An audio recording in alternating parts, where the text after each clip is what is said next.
오늘도 말씀으로 시작하는 여러분을 사랑하고 축복합니다. 오늘 말씀은 시편 28편 1절부터 9절까지입니다. 말씀 붙드시고 승리하는 여러분 되시길 바랍니다. 우리 한 절씩 한 절씩 교독하도록 하겠습니다.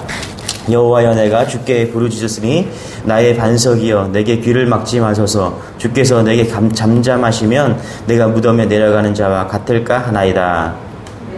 주의 지성소를 향하여 나의 손을 들고 주께 부르짖을 때에 나의 구원하는 소리를 들으소서. 악인과 악을 행하는 자들과 함께 나를 끌어내지 마옵소서. 그들은 그 이웃에게 화평을 말하나 그들의 마음에는 악독이 있나이다.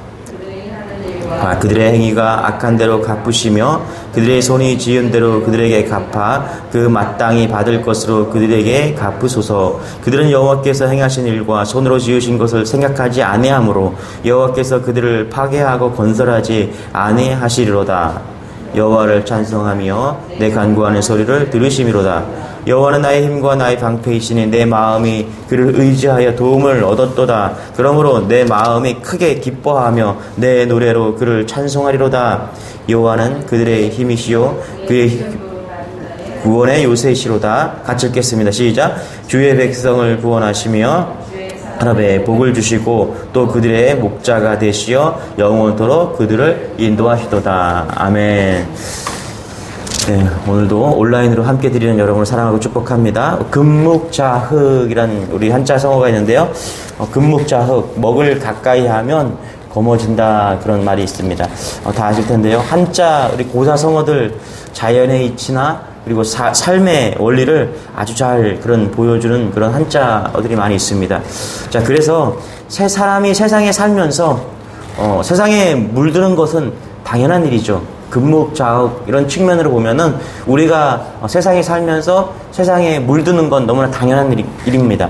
그런데 성경은요, 주님은 세상에 살지만 세상에 물들지 말고 살아라, 이렇게 말씀하십니다. 그러니까 성도는 금묵자흑, 이 말이 틀렸다는 것을 보여주는 사람이 누구냐? 성도다, 이렇게 말할 수 있습니다. 자, 어떻게 우리가 이 말이 금묵자흑, 이 말이 틀린 것을 우리가 말할 수 있을까요? 어떻게 하면은 이 말이 틀렸다라는 것을 우리가 보여주면서 믿음으로 살 수 있을까? 오늘 그 얘기하고 있는데요. 오늘 본문에 나오는 다윗은 악한 자들로부터 엄청난 고통을 받지만 그런 가운데 절박한 기도를 하고 있습니다. 자, 우리 1절, 2절 같이 한번 읽어볼게요. 시작. 여호와여, 내가 주께 부르짖어오니 나의 반석이여 내게 귀를 막지 마소서. 주께서 내게 잠잠하시면 내가 무덤에 내려가는 자와 같을까 하나이다. 내가 주의 지성소를 향하여 나의 손을 들고 주께 부르짖을 때 나의 간구하는 소리를 들으소서.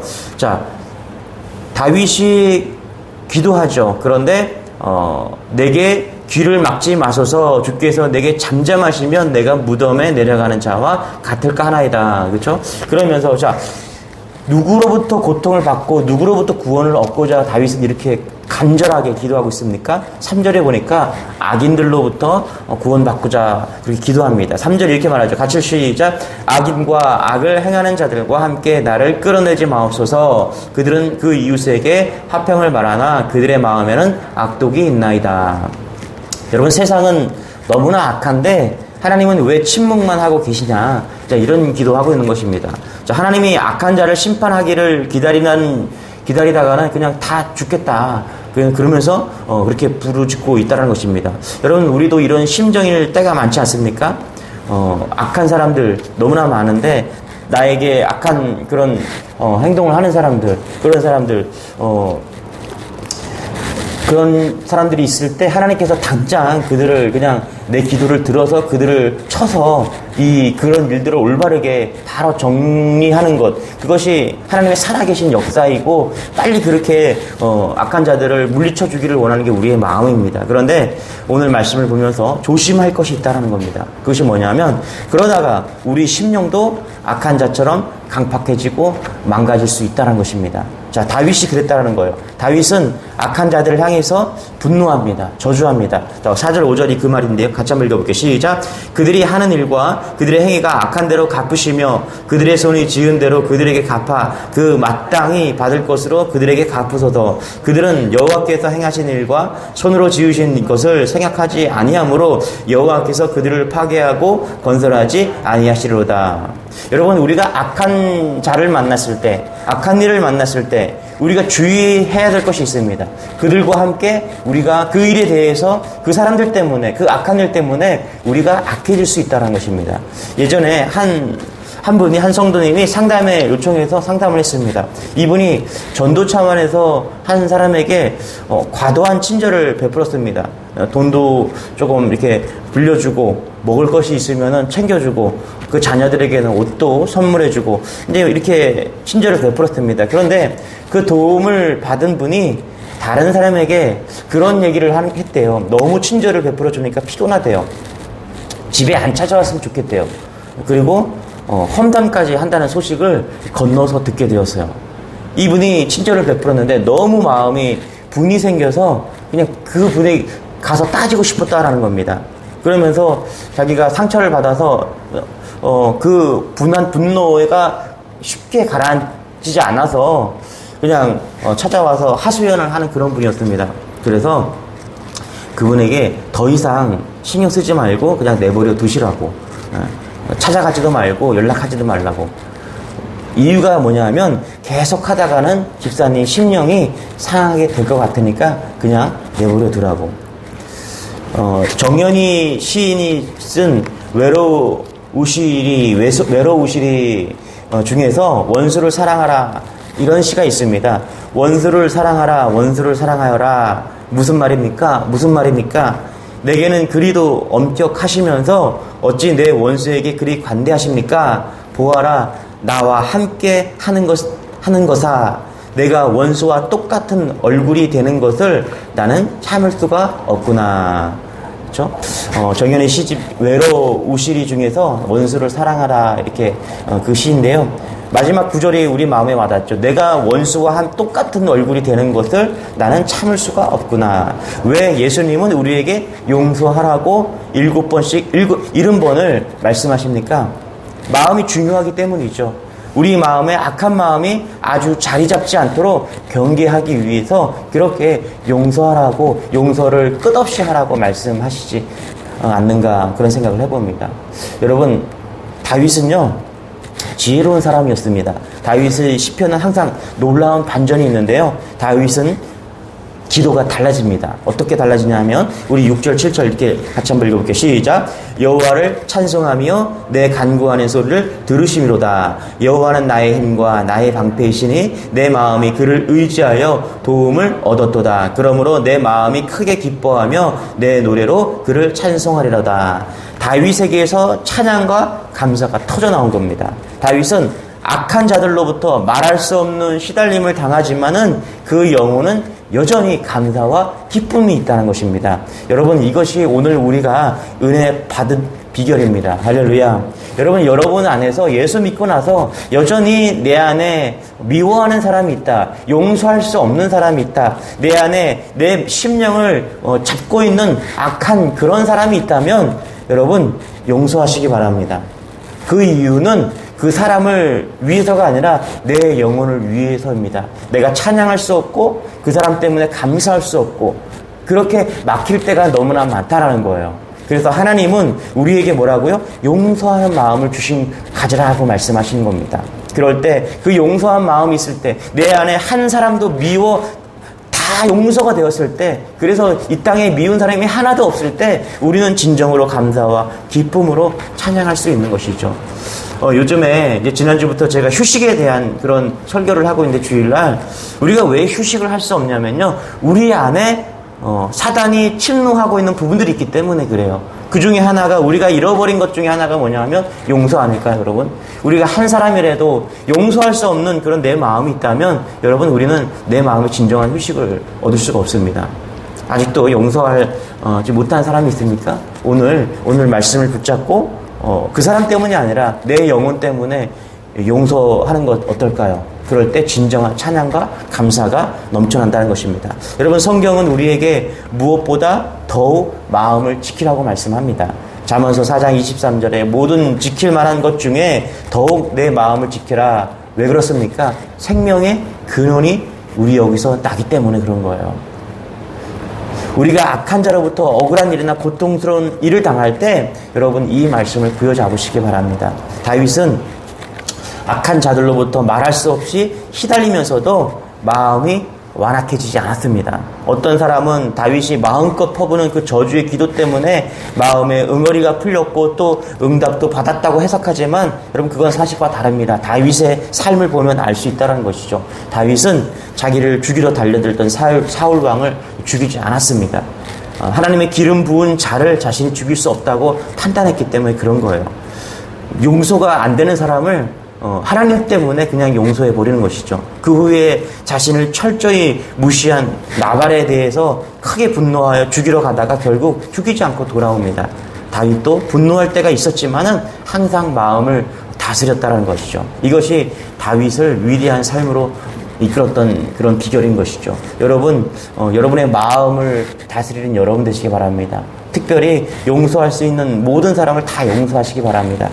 자, 그렇다면 다윗이 악한 자들에게 끊임없이 시달리면서도 그 영혼이 고결할 수 있었던 것은 또 감사와 은혜가 넘쳐 어떤 믿음이었기 때문에 그렇습니까? 다윗은 마음으로 항상 하나님을 바라보았다는 것입니다. 우리 7절 같이 한번 읽어볼게요. 시작.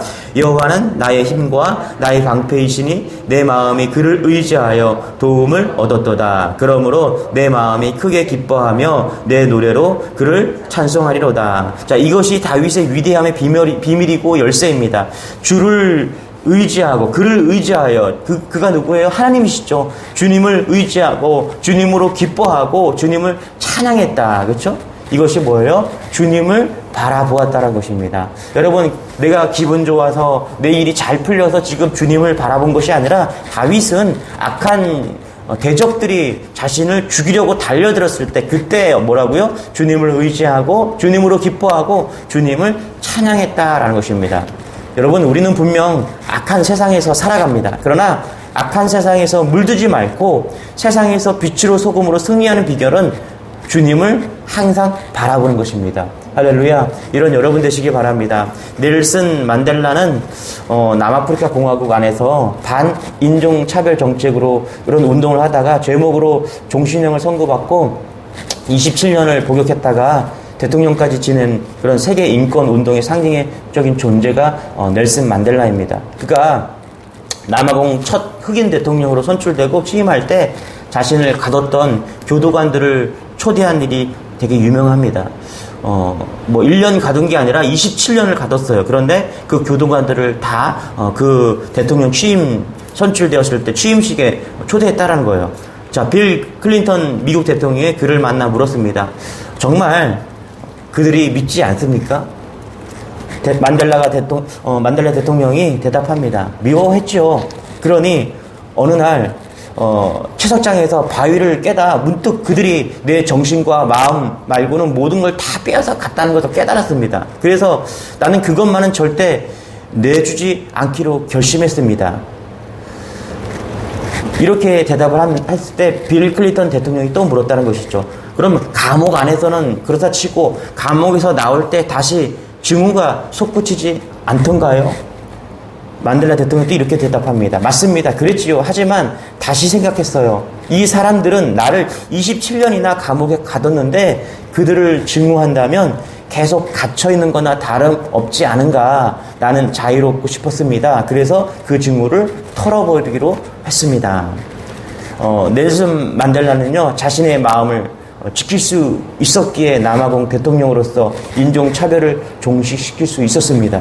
자, 그도 사람인데 어떻게 그 악한 환경에서 마음을 지킬 수 있었을까요? 그는 고백합니다. 길고도 긴 27년의 감옥 생활 중에 하나님께 늘 감사했고 하늘을 보고 감사하며 땅을 보고 감사하며 물을 마시면서도 감사했고 음식을 먹을 때도 감사했고 강제 노역을 할 때도 감사했다. 이렇게 고백을 합니다. 악한 자로 인해서 여러분 괴로움을 당하는 것은 우리 책임이 아닙니다. 그러나 악한 자를 묵상하는 것은 우리의 책임인 것이죠. 우리가 악한 일을 당하여도 얼마든지 영혼은 감사와 기쁨이 넘칠 수 있다는 것입니다. 악한 자를 묵상하지 말고 주님을 바라볼 때 이것이 놀라운 은혜가 된다는 것입니다. 그렇습니다, 여러분. 우리는 환경이 악하고 악한 사람들로부터 말할 수 없는 고통을 당할 때가 있습니다. 원하지 않는 사건 속에 휘말려서 내가 그 속에서 분노와 감정이 솟구칠 때가 있어요. 그럴 때 정말 바라보아야 될 것이 누구냐? 하나님이라는 것입니다. 감사와 찬양이라는 것이죠. 우리 8절과 9절 읽겠습니다. 8절 9절 시작. 여호와는 그들의 힘이시오 그의 기름 부은 자의 구원의 요새시로다. 주의 백성을 구원하시며 주의 산업에 복을 주시고 또 그들의 목자가 되시어 영원토록 그들을 인도하소서. 사랑하는 성도 여러분, 저는 요즘 너무나 감사합니다. 뭐냐면 제 주변에 금묵좌우, 세상에 살지만 세상에 물들어야 되지만 금묵좌우, 이 말이 틀렸음을 증명하는 그런 분들이 제 주변에 많이 있다는 것을 깨닫게 되었습니다. 오늘 말씀으로 하루를 말씀 붙들고 생명의 삶을 살기 위해서 몸부림치는 그런 성도님들이 또 제 주위에 동역자들이 많이 있다는 것을 깨닫고 너무나 감사했습니다. 여러분, 악한 세상에서 온갖 악하고 더러운 이들을 겪고 우리가 살지만 마음만은 악한 자에게 뺏기지 않는 그런 지혜로운 자, 믿음 있는 자가 되시기를 축원합니다. 그렇게 하기 위해서 언제나 오늘도 변함없이 여전히 주님을 바라보는 것입니다. 악을 악이라고 말하는 것은 악을 이길 수 없습니다. 우리의 마음이 영혼이 거룩해져야 되는데 그 비결이 오늘도 주님을 바라보는 것입니다. 명심하십시오. 마음을 지키는 것, 반드시 주님을 인도함 받을 수 있는 것, 그것은 오늘도 주님을 바라보는 것이죠. 세상에 살면서 세상을 바라보는 것이 아니라 주님을 바라보는 그런 믿음의 성도 다 되시기를 축원하면서 오늘도 화이팅 하시면서 성령의 힘으로 일어서는 여러분 되시길 바라면서 우리 주여 기도하겠습니다. 하나님 감사합니다. 오늘 시편 우리 28편 말씀이 우리의 말씀이 되게 하시니 감사합니다. 세상에 살지만 세상에 물들지 않고 살아갈 수 있는 그 믿음, 오늘도 주님을 바라보면서 감사와 찬양이 넘쳐나는 그런 인생, 주위와 환경을 바라보면은 정말 낙심되고 어려운 가운데 있습니다. 그러나 우리가 환경을 바라보지 않고 오늘도 주님을 바라봄으로 인해서 감사와 영광이 넘치는 그런 하루를 오늘도 바라보면서 믿음으로 나아갑니다. 함께하여 주옵소서. 은혜를 더하여 주옵소서. 감사드리며 예수님의 이름으로 기도드리옵나이다. 우리의 말씀을 부여잡고 28편 시편 28편 우리의 말씀이 되게 해달라고, 승리하는 하루가 되게 해달라고 우리 주 한 번에 주여 기도하겠습니다. 주여